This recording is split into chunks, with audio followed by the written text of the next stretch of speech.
Hey guys, AKIL'S here. Welcome back to another episode of the Trading Coach Podcast. Before I forget, this is a video episode, so make sure you head over to either Spotify or YouTube to check it out. We are going to be digging into some charts and talking about some trading examples a little bit later. So if you have the opportunity to watch the visual version of this, I highly recommend it. If not, as always, I'll try my best to kind of explain what we're going through. That way you can visualize it until you have a chance to watch it later. In today's episode, I want to dive into a really important trading topic, and it's trading signals versus trading noise. One of the hardest parts of becoming a trader is knowing when the market is actually giving you high probability setups versus when it's just chopping around, baiting you to get involved so it can cut you up, hang you upside down, and bleed your account to death.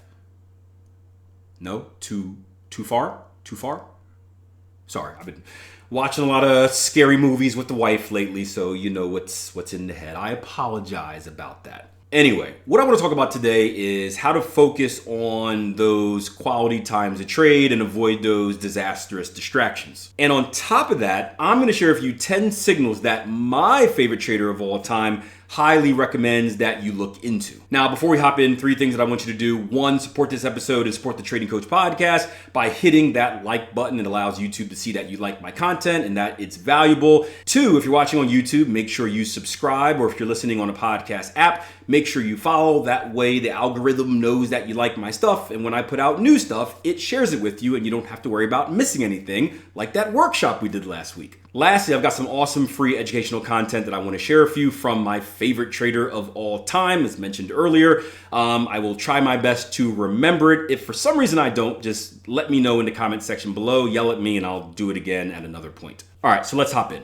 This morning in my live trading room, we had 2 really good conversations. We had just ran a workshop. We have lots of new traders on the platform. So it was kind of like a heavy question type of day where traders are in the market for the first time. And they're like, Akil, what the heck are you doing? Can you please explain yourself? And one, I spoke to them about my favorite trader of all time from a technical perspective, who is Adam Grimes, and a great book that he has that I think every trader should recommend after they've learned some foundational elements about technical analysis. That way they can really prosper off the information and not get too overwhelmed. And then 2, we spoke about FOMO and traders jumping into trades too early, and then all the consequences that deal with that. If I can remember, I'll actually put up a YouTube video of the trade analysis that we were doing, where we kind of spoke about that common situation that many traders get into that caused them to be hung upside down and bleed out. Sorry guys, okay, it's last time, I promise, okay. Cause them to be in situations that make them angry, sad face, right? And so it's only right that, it reminded me of this article I read over the summer by Adam Grimes, and I want to read it to you guys and then dig into some of the concepts that he was talking about. So as always, I'll share the link in the description box below if you want to save it or read it yourself. But the title is When to Trade and When to Stay Out. He says, markets are always a mix of signals and noise. The trick is knowing when the balance shifts in your favor. This post breaks down how to spot those rare moments when an edge appears and when to stand aside to avoid bleeding money in choppy conditions. The movements of the financial markets are fascinating. There's something hypnotic about them that can suck a trader's attention in. This is one reason why some of us have spent thousands of hours watching charts. But there's much more than meets the eye. Markets move for many reasons, and the movements of the markets incorporate both the rational analysis and the emotion of the market participants. Market movements are made up of both signal and noise. The noise component can be thought of as essentially random and unpredictable. The signal component, when it exists and if we can find it, gives us a slight tilt for future market direction and or volatility. As technical traders, this is what we must have if we're going to place a trade. Now, real quick, just to pause there, you guys will often hear me refer to something called the trader's edge. In fact, I have a video that comes out on YouTube every weekend called the trading edge, right? The edge is our statistical advantage over the market. Just like Adam just mentioned, it is that rare opportunity where the market gives us something that the probabilities, the numbers, allow us to say that this is more likely to happen than that. And when we say this is likely to more happen than that, it doesn't mean on this particular trade, it doesn't mean on the next trade, it doesn't mean on the trade after that. It means that over time, right, the law of large numbers, where if I were to take this setup 100 times, the favor would be, or the edge would be in my favor, and I would be prosperous, or I would make money. So whenever you hear a trader say, what is my edge, right? And your strategy should have an edge, that is what we're talking about. All right, so getting back to it. Signal and noise exist together, always in a mixture. In some cases, the noise almost completely dominates. When this happens, the market will move unpredictably and will very likely lose money if we trade. As a technical trader, your job really boils down to something like place a trade if I have an edge, otherwise do not trade. And it's funny that we say that. This is me talking again for you listening to the podcast version. It's funny that we mention that because, we talk about disciplined trading psychology as being the main difference maker between struggling and successful traders, right? Where it's not really hard to find something with an edge. It's not really hard to find a strategy that works, right? There's nothing really new in trading. If you peruse the internet, eventually you will find something that works. But you can give 100 traders that same strategy that has proven to work, and more than half of them are going to mess it up, right? More than half of them are going to ruin it completely. Probably half of the next half is going to ruin it slightly and end up break even. Then there'll be that small percentage that actually profit off of it. And the reason for that is, like Adam said, as a technical trader, our job really boils down to place a trade if and only I have an edge. And if I don't, do not trade. But it's that do not trade part that is so hard for people to do, because as traders, they feel like they have to trade, because if they don't trade, they can't make money. Where the truth is, the more you trade, the more money you will lose. So it's kind of a addition by subtraction thing. The less you trade and the higher probability set that you trade, the more you avoid losing. The more you avoid losing, the more money you keep. The more money you keep, the more your money can compound and multiply, and that's how your account grows and you make more money. It's a whole cycle of success. All right, back to it again. I'll try to stick to the script if I can. I'm writing this in the middle of summer in 2025. In many markets, July to September is a notoriously low volume, noisy, and unpredictable part of the year. Many traders even take the summer off. This is well and good, but it's not enough just to say, I'm going to wait for better market conditions to place a trade. First of all, we need to be able to define what those better market conditions might look like. Second, despite the fact that many asset classes are chopping sideways, there are opportunities in specific markets even now, so we must know what to look for. We often, there's an old saying in trading, right? Sell in May and go away, where the summer is slow and you can't make money trading over the summer. We kind of spoke on this in the last, not the last Trading Coach podcast episode, but I think 2 episodes ago, where we talked about seasonality and whatnot. But the truth is, summer is slower. Yes, right? There's typically less volume. Although this summer's been a little bit busier because of everything that's happening, there's typically less volume in the market during the summer. But that doesn't mean that there's less trading opportunities. It just means we have to be more present, we have to be more alert, and we have to make sure that we do take advantage of the good opportunities that we have, because they may be far and few between. And we have to make sure that we don't damage ourselves and sabotage ourselves by doing other stuff, because there's going to be less opportunities to make up for that. Adam says, when a market is moving sideways, the forces of buying and selling are in relative balance. That's a critical point. It's the imbalance of these forces that suggests an edge might be present. Without an imbalance, we should probably sit on our hands and wait for better market conditions. When an imbalance is present, the odds start to shift. And just to kind of simplify this real quick, we talk about buyers and selling in the market, buyers, sellers, buying pressure, selling pressure. The fact of the matter is, if there was complete balance, if the buyers and the sellers agreed on the price would never change, right? So we need that imbalance. We need the buyers thinking this is really cheap, I've got to buy it up. We need the sellers thinking, this is really expensive, I got to sell, or I got to get out of my position. It's those imbalances that cause directional movement in the market. And without directional movement in the market, we're not going to be able to exploit our edge. We're going to be stuck in that choppiness where the thing happens that I mentioned earlier that I won't mention again because I keep getting mean stares whenever I say it. Hanging upside down and bleeding, right? So Adam goes on to say, he finishes up, says, here's a short list of ideas I found useful in identifying these shifts. you'll need to spend some time. This is really important. Listen to this, right? Because I don't want you guys going out and just like trading this. This is super important. You'll need to spend some time with these to make them your own, right? Hear that before? Anyone that's been involved with tier 1 trading, right? We teach you all types of strategies in the mastery course, but what do we say? The idea is to make it your own. This isn't cookie cutter where you just, you plug and play. You need to make it your own and find your way of trading. It could be a big change, it could be a small change, but you have to make it fit around your lifestyle, your schedule, and your personality, and of course your goals in the market.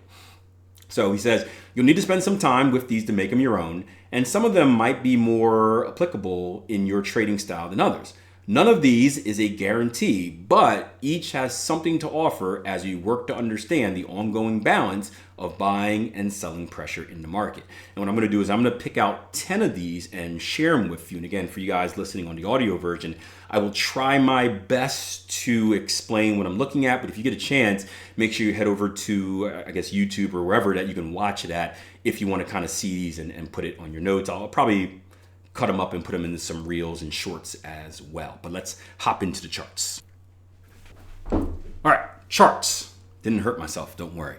So we're gonna start with number 1, which is high short-term, 1 to 3 bar, volatility relative to past volatility. And he says range is one of the cleanest measures here. So we're going to take a look at a chart right here. And what I'm looking at and really circling with my squaring, I don't know how to say this, is really a range bound period in the market where there are small indecision candles. We call them dojis. Think about candles where the body is kind of in the middle and there's a long wick to the upside, a long wick to the downside, and essentially the market is moving sideways. And then you can see after that we have 3 higher ranged candles, right? Where we have a strong bearish candle right here. We know it's a strong bearish candle because the close is near the bottom of the entire candle. We have another strong bearish candle next to it, which has a bigger range. The actual size of the candle is bigger. And then we have another doji one right here. But you can see that we follow up that time of kind of indecision, small candle sideways movement with 2 strong directional candles. So this is going to be one of those signs. Following up, we can stick with this same example. Number 2 Adam has is multiple bars or candles with the same color in a row. You can see in this circumstance, we have 1, 2, 3, 4, 5 bearish candles in a row. Again, giving us a sign that the selling pressure is winning this battle for right now because it was able to push the market lower on 5 consecutive days. Number 3 is going to be a series of large bars is better than a single bar. And what you're going to see in the market sometimes is a massive single bar. And in most cases, that's caused by some type of fundamental event where we had, a Jackson Hole meeting where Fed Chair Powell speaks out. We have some GDP news coming out for the pound, whatever it may be. There's some type of big news event. The market gives a massive reaction to it. Everything moves at once. But then the market kind of has to think about it. It takes time to kind of take in what was actually said, and it ends up going sideways, right? So it doesn't really tell us much about the market. A series of large bars is going to be a much better indicator because that shows movement over a longer time duration, right? Where if we get 1 bar on an hourly chart, for example, that 1 bar could just be from really 5 minutes of a news reaction and then the market did nothing. That bar is still going to be large. But if we get 4 bars in a row on that hourly chart, that tells us that for 4 straight sessions, we did see some volatility. We did see some movement in the market. Now, the question I always get is when we talk about bars, how do we identify a large bar?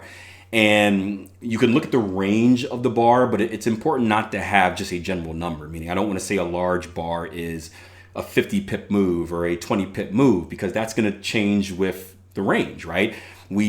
For example, we spoke earlier, Adam said that summer the volatility is lower. So a 50 pip move in the summer may be a massive move, where a 50 pip move in September, October may be very, very small.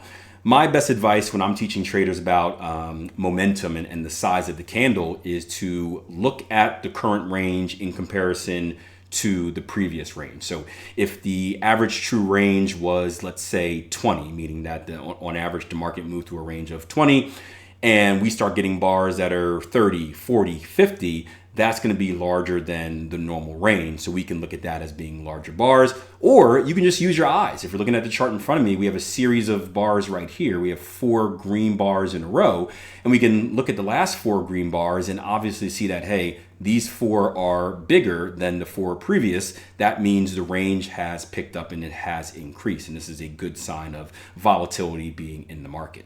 Number 4 is going to be a multi-bar move away from the average, followed by consolidation near the extreme of the move. And this is actually one of my favorite patterns. It's called the high and tight flag if we're talking about it in a bullish situation. But you can see in front of your chart right here, we have multiple green candles that are firing upwards. Of course, there are green candles firing upwards, Akil, but I'm trying to remember to explain this to the podcast audience. So we have 1, 2, 3, really 4, 5 bullish candles in a row, all strong bullish candles, meaning the close is near the top of the candle, which is going to give us that directional move. After that, we then have a tight consolidation, right? Price action pretty much starts printing smaller candles and they pretty much go sideways.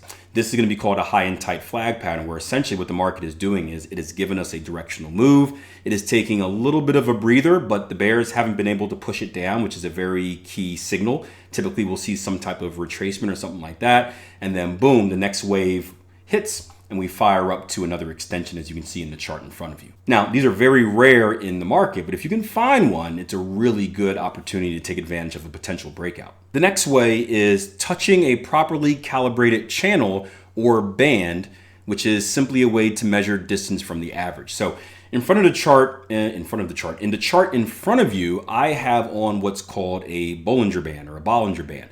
Now, there's no secret band. I personally like Keltner channels a little bit better, but as Adam said, properly calibrated. Whenever you use an indicator, 1, you want to make sure you understand what your indicator is indicating, and then 2, you want to adjust the settings to your liking, right? I spoke about this before.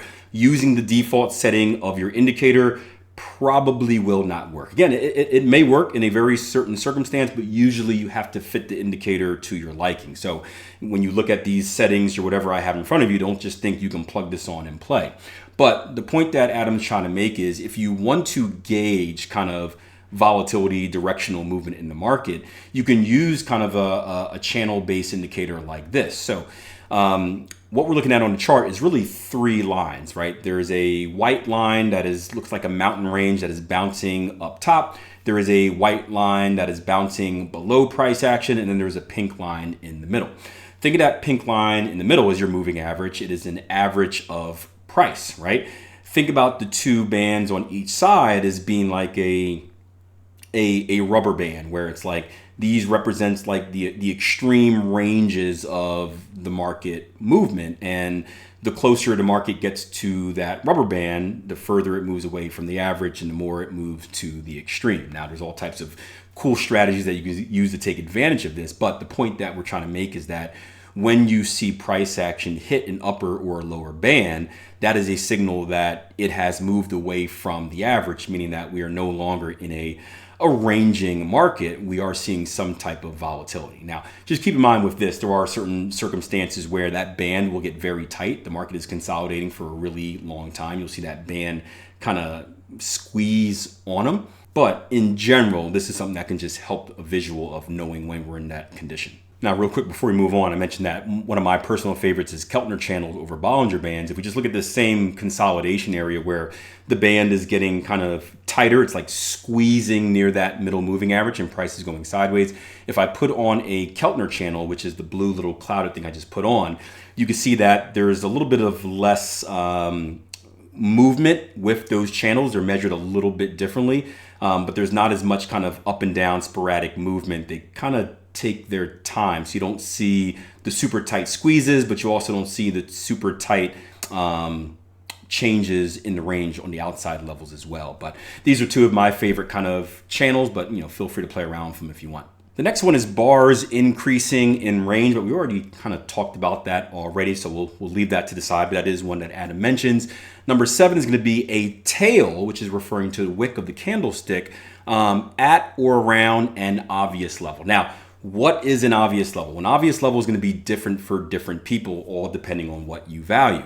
For me, I am a structure-based trader, so everything that I work my trading around is based on structure. So when I look for a tail or a wick around an obvious level, it's going to be at a previous level of structure. So for example, and I didn't even look for this happens to be right in front of me.